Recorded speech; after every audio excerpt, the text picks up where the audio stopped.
Horváth István Gábor. I was born in Hungary in 1949. My immigration story is in the 1956 revolution from Hungary. My family, my mother, my stepfather, my stepbrother and myself, we travelled in the woods to Austria, where we were met by kindest Austrians who took us in, and they fed us, looked after us, and how can I put it? They were very nice to us. They were 100% nice, and then they booked us passage to wherever we wished to go to migrate to, as the revolution was too intense over in Hungary. What things did you bring with you? Very little. We had a little attaché case, which is like a office attaché case with a few items, and one piece of fruit, which was a pear. And we travelled in the middle of winter, and well, the pear was frozen, so we had nothing to eat on our escape to Austria.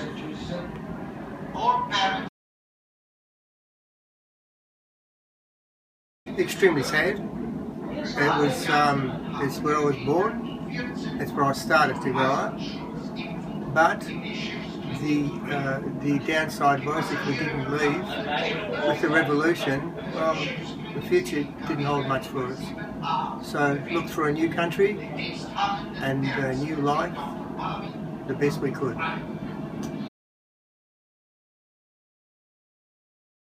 My stepfather planned for us to go to Canada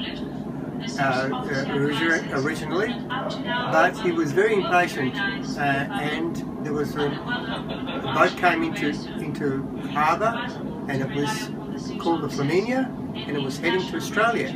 So he said, well, that's it. That's our boat. We're going to Australia. So here we are.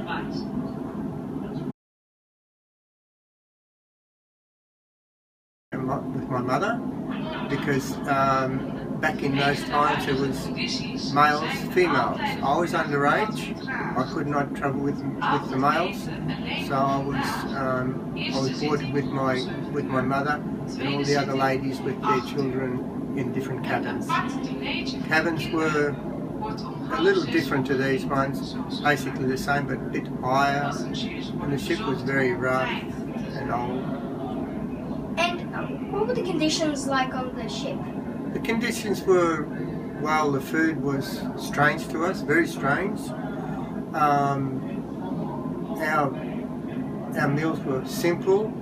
I don't remember very much about the meals because a lot of the times we were too seasick to eat. And I know about powdered wine. It tasted terrible. And really, with regards to food, wasn't all that great.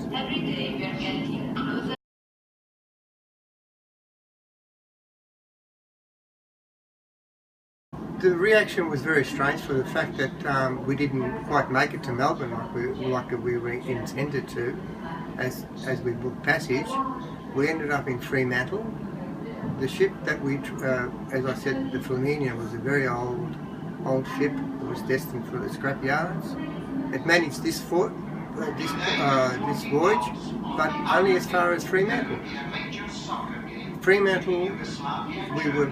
From Fremantle we were transported by buses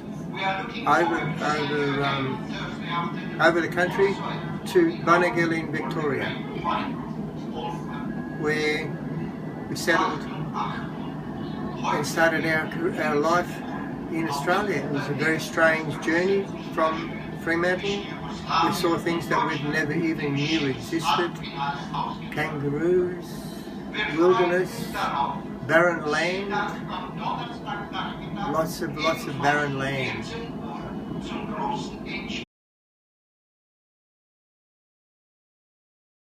a migrant centre situated in the borders of Victoria in New South Wales.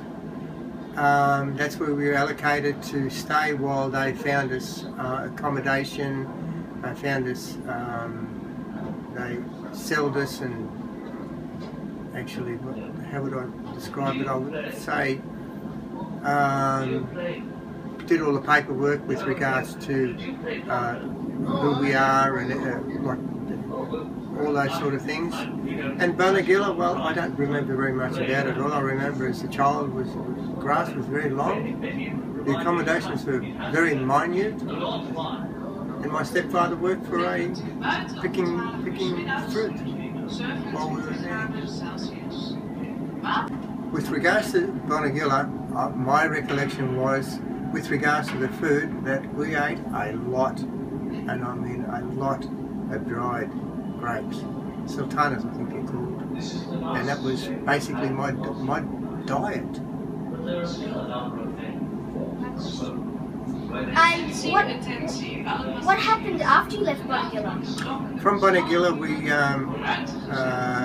my stepfather had friends in Essendon, and we came to, they had accommodation that we could live in, was in Macedon.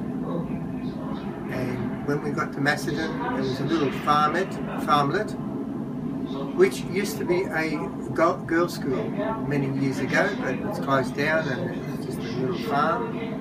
And my schooling was very odd.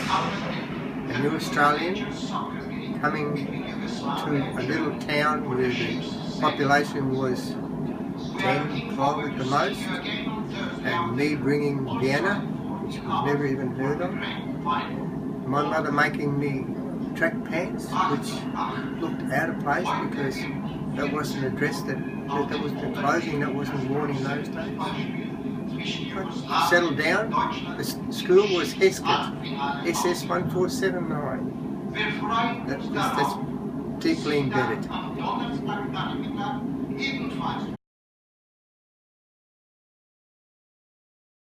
We started to learn it on the Flaminia.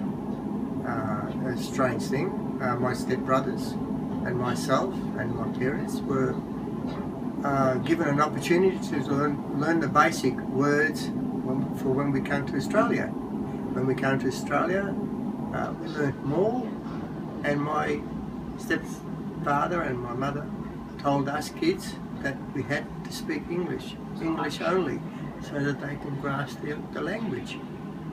And my mother actually used to read comics to be able to, she had a dictionary in one hand and a phantom comic in the other hand, reading it and understanding the English language and being able to write English.